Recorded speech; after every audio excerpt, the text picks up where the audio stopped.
somos una empresa familiar, llevamos más de 30 años en el sector y nos dedicamos a la venta de recambio de segunda mano. A día de hoy somos 130 personas. Nos enteramos este año de casualidad del tema de la participación de carreras de empresa. Nos gusta este tipo de dinámicas que creo que fomentan mucho el equipo. Hemos debutado este año con 50 inscritos en la carrera.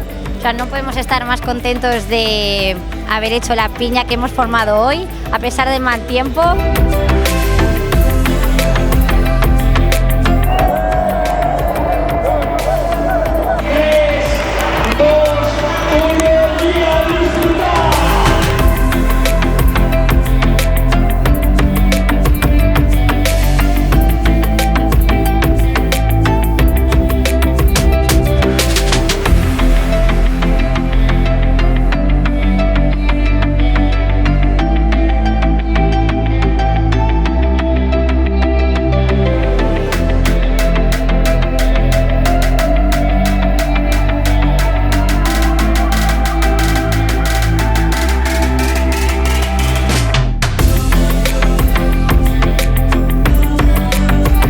Una buena iniciativa de la jefa Cristina, a menudo está muy bien para la salud, para ver si tenemos fondo físico.